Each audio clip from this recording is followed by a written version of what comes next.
की एवढी मोठी वाहतूक कोंडी कुठेच झाली नव्हती. जे झालं पुणे जिल्ह्यात जवळपास 32 तास ते सगळे अडकून पडले. अनेक जण बाहेर पडायचा प्रयत्न करत होते. खूप जास्ती त्रास झाला. यावरती काही खरं तर गडकरी साहेबांशी बोलणार आहात का? राज्य सरकारकडून नाही, मला वाटतं हे खरं तर खूप त्या दिवशीचं भयानक होतं.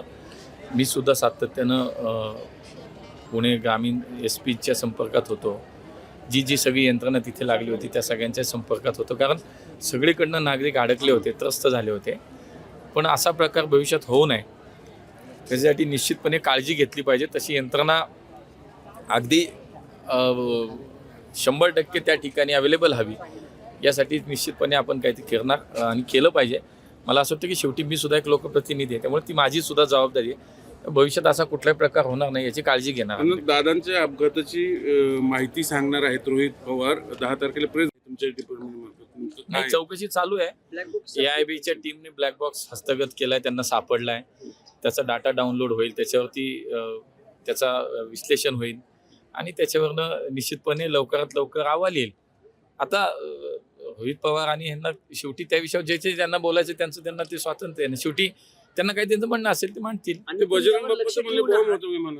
ठीक आहे, मला असं वाटतं की माझ्या दृष्टीने एकच आहे की इतका मोठा नेता गेलाय, या राज्याचं खूप मोठं नुकसान झालंय, माझ्या पुणे जिल्ह्याचं नुकसान झालंय. एकूणच या राज्याच्या सामाजिक राजकीय पटलावरती एक प्रमुख नेता, लोकप्रिय नेता आपल्यातनं गेलाय. मला असं वाटतं सगळं खरं तर आपण त्या दुःखात आहोत.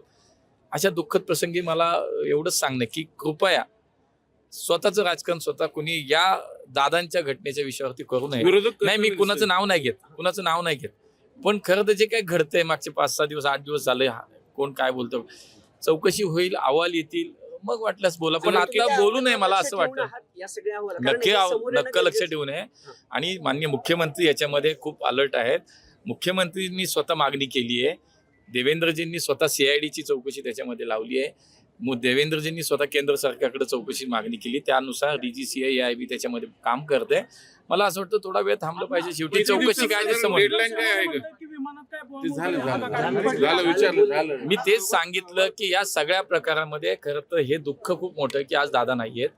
मला असं वाटतं याचा आपापल्या पद्धतीनं आपल्या राजकारणासाठी कोणी वापर करू नये. सत्य काय ते येईल समोर. धन्यवाद. येईल, आला की येईल, कळेल. महापौर झाले पहिल्यांदा, पुण्याचे महापौर आता होतीलच. मी तुम्ही नामनिर्देशित केलेलं आहे. काय तुम्ही पण राहिलेला आहात महापौर, काय सांगा? शेवटी गेले जवळजवळ 3-4 वर्ष या शहराला लोकप्रतिनिधी म्हणून स्थानिक पातळीवरती, स्थानिक स्वराज्य संस्थेमध्ये प्रतिनिधित्व नागरिकांचं तिथे काम करायला नव्हतं, प्रशासक काम करत होतं. त्यामुळे स्वाभाविकपणे नगरसेवक, स्थायी समिती अध्यक्ष, स्थायी समिती सदस्य, उपमहापौर, महापौर हे सगळे आता व्यवस्था अस्तित्वात आली आहे. मला निश्चित विश्वास आहे की मागच्या 3-4 वर्षाचा जो काय बॅकलॉग आता शेवटी लोकांना महानगरपालिका म्हणलं दैनंदिन गरजा, दैनंदिन समस्या, या शहराच्या भविष्याचे विकासाचे प्रकल्प, काही धोरणात्मक निर्णय हे सगळे आता घेणं शक्य होईल का? शेवटी लोकप्रतिनिधी इथं पोहोचलेत. महापौर सारखी व्यवस्था आज शहराचे प्रमुख, आपण कुटुंब प्रमुख म्हणूया, प्रथम नागरिक म्हणून या शहराचं काम पाहिलं जाईल. मला विश्वास आहे की खूप चांगलं काम आमची लोक करतील आणि अशीच लोक आज 119 लोक जे काही पुणेकरांनी निवडून दिली. मी खरं तर पुणेकरांना धन्यवाद देईन की पुण्याचा महापौर पुन्हा एकदा पुणेकरांनी भारतीय जनता पार्टीचा केलाय. त्यामुळे आमची जबाबदारी वाढली आहे. आम्ही या सगळ्या पदांकडे, कुठले पद असो, या पदांकडे आम्ही जबाबदारी म्हणून पाहतो. आमची ती नैतिक जबाबदारी आहे, आमचा तो संविधानाने दिलेला जबाबदारीचा अधिकार आहे. म्हणून मला असं वाटतं की ती जबाबदारी म्हणून आम्ही पाहतो. या शहरातल्या नागरिक समस्या असतील, या शहराच्या भविष्याचा विचार असेल, याच्यावरती आमची माणसं खूप चांगलं काम करतील. पण पुणेकरांनी जी संधी आम्हाला दिली त्यासाठी पुन्हा एकदा मी पुणेकरांना प्रक्रिया आहे, काय सांगाल? काय वाटतं जिल्ह्यात काय होईल? कारण 25 ते 30 वर्ष दादांची सत्ता होती जिल्हा परिषद. शेवटी निवडणुका येतात आणि जातात. भविष्यातही अनेक वेळा निवडणुका येणार आहेत, पण दादा गेल्याचं दुःख हे प्रत्येकाच्या मनामध्ये आहे. तुम्ही पाहिलं असेल की माननीय मुख्यमंत्र्यांनी सुद्धा या राज्यात त्यांचा जो दौरा होता, जवळपास 35 ते 40 काहीतरी त्यांच्या सभाही होत्या, त्या सगळ्या त्यांनी रद्द केल्या. राजकारण करायला अख्खं आयुष्य पडलंय. पुणे जिल्ह्याची सुद्धा प्रभारी म्हणून माझ्याकडे जबाबदारी होती, पण मी पुणे जिल्ह्यात कुठल्याही जिल्हा परिषद गट असेल किंवा पंचायत समितीच्या गणात कुठेही प्रचाराला गेलो नाही. निवडणुका होत राहतील, पण अशा वेळेला कुठंतरी जाऊन प्रचार करणं, आणि शेवटी प्रचार, निवडणूक म्हणजे युद्ध असतं. त्याच्यामध्ये स्वाभाविकपणे आपण चांगलं काय करतो समोरचा चांगलं कसा करू शकत नाही याच्यावरती साधारणपणे प्रत्येकजण बोलतात, पण मला तेही करायचं नव्हतं.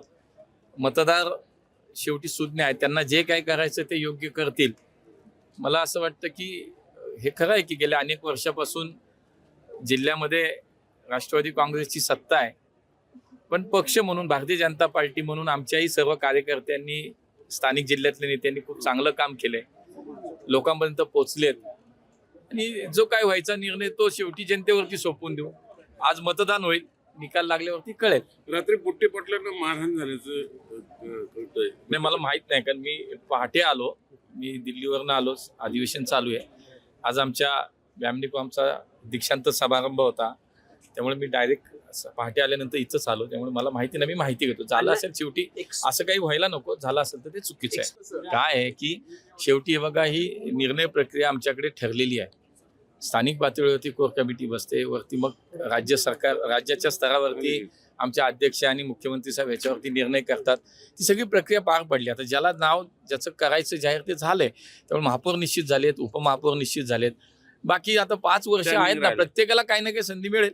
त्यामुळे मला असं वाटतं की सगळ्यांनी ही मानसिकता आहे आमच्याकडे असं काही नसतं की भांडणं झाली पाहिजेत, असं काही नाही होत आमच्याकडे. पक्ष नेतृत्वाने दिलेला आदेश आहे, तो आमच्यासाठी सगळ्यांसाठी तो मान्य असतो, आम्हाला करावाच लागतो.